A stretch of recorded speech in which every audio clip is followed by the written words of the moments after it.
वासुदेवाय हरये परमात्मने प्रणतक्लेशनाशाय गोविंदाय नमो नमः। श्री कृष्णाय नमः। श्रीमद् भगवद गीता अध्याय 11 विश्वरूप दर्शन योग। कल्पना कीजिए, एक छोटा सा बच्चा अपने पिता के साथ बाजार जाता है। उसे लगता है कि उसके पिताजी बस एक साधारण इंसान है, लेकिन अचानक वह देखता है कि जहाँ जहाँ उसके पिताजी जाते हैं, लोग सम्मान से खड़े हो जाते हैं। कोई उन्हें डॉक्टर कहता है, कोई गुरुजी, कोई समाज सेवी, कोई उन्हें अपना जीवन दाता मानता है। तब बच्चे को पहली बार एहसास होता है, अरे मेरे पापा तो इतने बड़े हैं, मुझे तो पता ही नहीं था। पिताजी तो वही थे, लेकिन बच्चे की दृष्टि बदल गई। ठीक यही अर्जुन के साथ होने वाला है। अब तक कृष्ण अर्जुन को आत्मा का ज्ञान दे चुके हैं, कर्मयोग समझा चुके हैं, ज्ञान समझा चुके हैं, अपनी विभूतियां भी बता चुके हैं। लेकिन अर्जुन के मन में एक इच्छा उठती है, प्रभु आप कहते हैं कि आप सब में हैं, आप ही सूर्य है, आप ही चंद्र है, आप ही अग्नि है, आप ही समय है, लेकिन मैं इसे देखना चाहता हूँ। यही से शुरू होता है विश्व रूप दर्शन योग।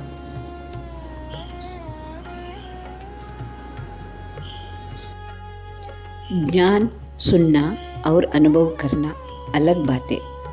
मान लीजिए किसी ने आपको हिमालय के बारे में 100 किताबें पढ़ा दी, आपने हजारों वीडियो देख लिया, फिर भी जब तक आप स्वयं हिमालय के सामने खड़े नहीं होते, उसकी विशालता महसूस नहीं होती।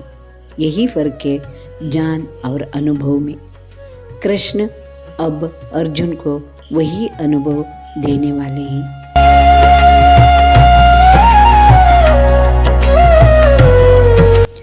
ज्ञान सुनना और अनुभव करना अलग बातें। मान लीजिए किसी ने आपको हिमालय के बारे में 100 किताबें पढ़ा दी, आपने हजारों वीडियो देख लिया, फिर भी जब तक आप स्वयं हिमालय के सामने खड़े नहीं होते, उसकी विशालता महसूस नहीं होती। यही फर्क है ज्ञान और अनुभव में। कृष्ण अब अर्जुन को वही अनुभव देने वाले हैं।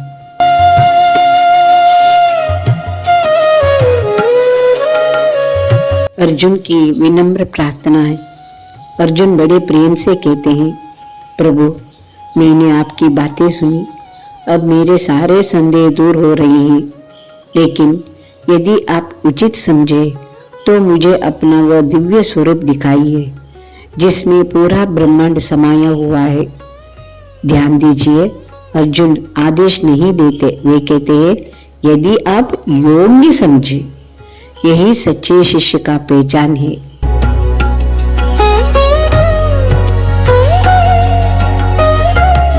एक विद्यार्थी अपने गुरु से बोला, मुझे ब्रह्म ज्ञान अभी चाहिए। गुरु मुस्कुराए। उन्होंने कहा, जिस फल को पकने में समय लगता है उसे खींचकर बड़ा नहीं किया जा सकता। ज्ञान कभी छीन नहीं जाता, वह कृपा से मिलता है। अर्जुन ये जानते थे।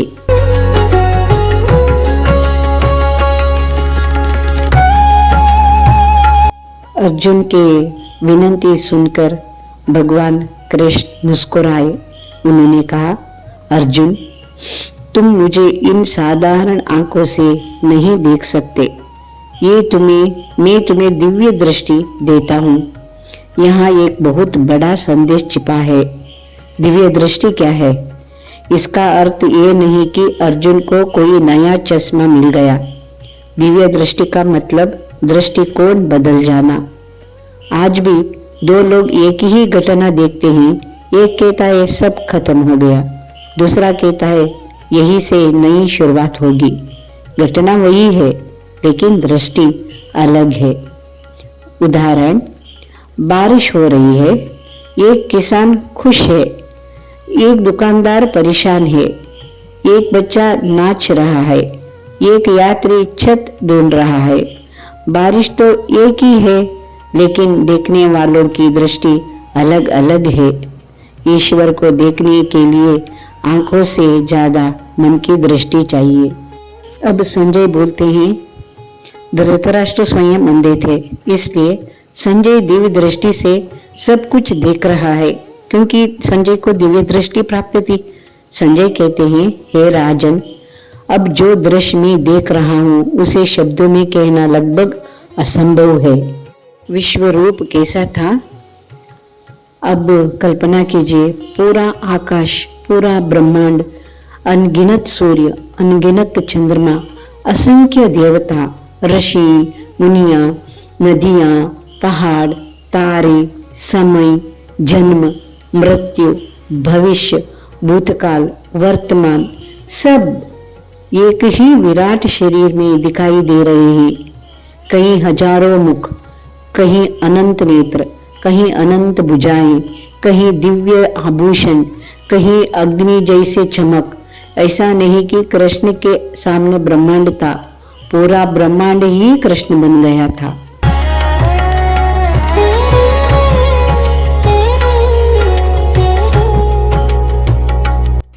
एक सुंदर उदाहरण देती हूँ। आपने समुद्र देखा होगा। समुद्र में लाखों लहरें उठती है, हर लहर अलग दिखाई देती है, लेकिन क्या कोई लहर समुद्र से अलग है? नहीं, सभी उसी समुद्र का रूप है। वैसे ही हम, आप, जानवर, पेड़, सूर्य, ग्रह, सब उसी परमात्मा की लहरें ही। विराट रूप हजार सूर्यों का प्रकाश। गीतों में कहा गया है, यदि एक साथ 1000 सूर्य आकाश में निकल आए तो भी उस विराट रूप की चमक उसके सामने कम होगी। इसका अर्थ केवल तेज रोशनी नहीं, उसका अर्थ है अनंत चेतना। छोटी सी उपमा देती हूँ।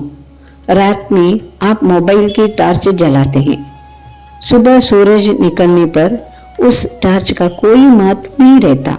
इसी तरह जब ईश्वर का प्रकाश भीतर जगता है तो अज्ञान अपने आप मिट जाता है।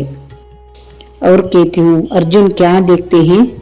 अर्जुन देखते हैं सभी देवता, सभी ऋषि, सभी लोग, सभी जीव एक ही परम सत्ता में स्थित है। उन्हें समझ आता है मैं अकेला नहीं हूँ, मैं उसी विराट का एक छोटा सा अंश हूँ। यही अहंकार टूटना शुरू होता है। एक पानी की बूंद बादल से गिरी, उसे लगा मैं अलग हूँ। वह नदी में गई, फिर समुद्र में मिल गई। तब उसने जाना मैं कभी अलग ही नहीं थी। हम भी उसी बूंद की तरह ईश्वर से अलग होने का भ्रम ही दुख का कारण है।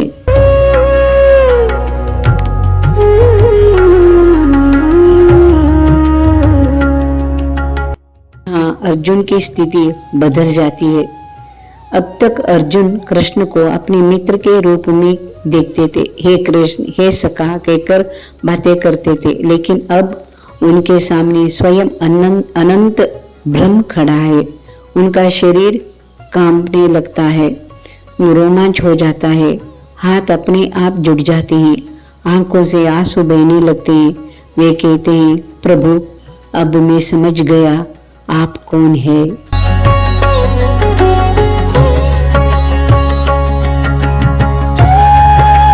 फिर अर्जुन एक और अद्भुत दृश्य देखते हैं।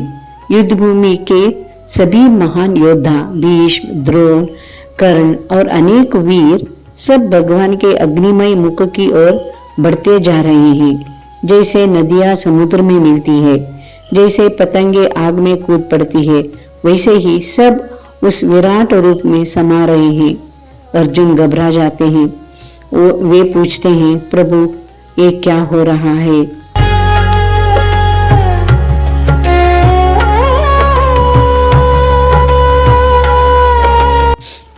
तब भगवान कहते हैं, कालोस्मि, मैं काल हूँ। ये गीता का सबसे प्रसिद्ध वचनों में से एक है। इसका अर्थ केवल मृत्यु नहीं है।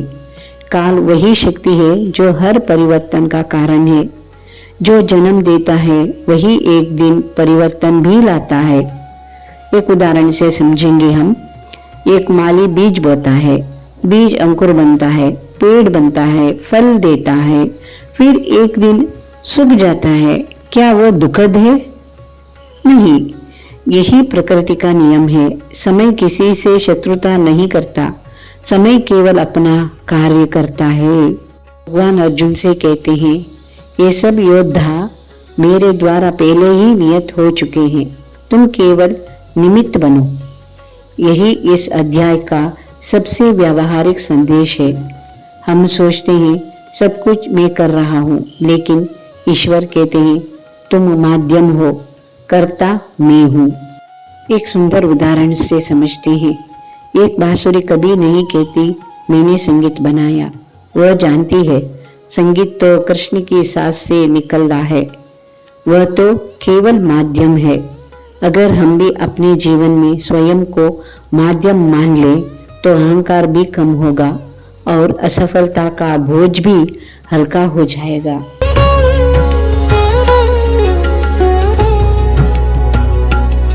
अब अर्जुन को याद आता है उन्होंने कितनी बार कृष्ण को मित्र समझकर हंसी मजाक किया था। वे भावुक होकर कहते हैं, प्रभु यदि मैंने कभी आपको ये कृष्ण ये मित्र कहकर अनादर किया हो तो मुझे क्षमा कर दीजिए। ये डर नहीं है, ये भक्ति की विनम्रता है। एक युवक अपने पिता से रोज मजाक करता था।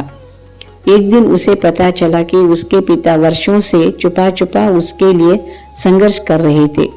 उस दिन पहली बार उसने उनके चरण छुए। पिता नहीं बदले थे, उसकी समझ बदल गई थी। विराट रूप अद्भुत था, लेकिन अत्यंत विराट और प्रचंड भी था। अर्जुन कहते हैं, प्रभु अब कृपा करके अपनी वही मधुर 4 भुजाओं वाला फिर 2 भुजाओं वाला प्रिय स्वरूप दिखाइए। मैं उसी रूप में आपको देखना चाहता हूँ। भगवान मुस्कुराते हैं और फिर अपने सौम्य प्रेममय श्री कृष्ण स्वरूप में प्रकट हो जाते हैं। यही संदेश है कि परम सत्य विराट भी है और भक्त के लिए सहज, स्नेहमय और निकट भी।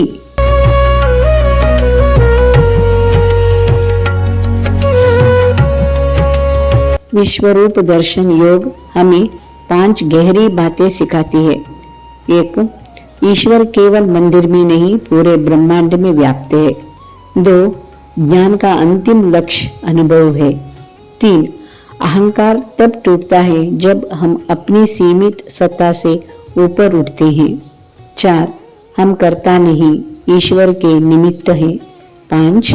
जिसने ईश्वर की विराटता को समझ लिया उसके भीतर भय कम और समर्पण अधिक हो जाता है।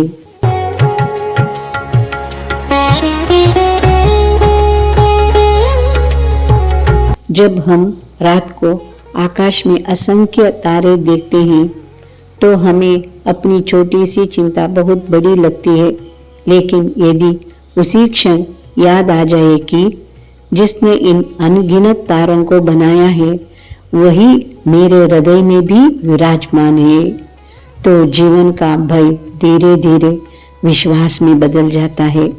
यही विश्वरूप दर्शन योग का सार है। समझती हूँ आपको थोड़ा तो सुकून मिल गया हो। चलिए थोड़ी देर ध्यान लगाते हैं। मैं भी आपके साथ ध्यान लगाऊंगी। श्री कृष्ण अर्पणमस्तु।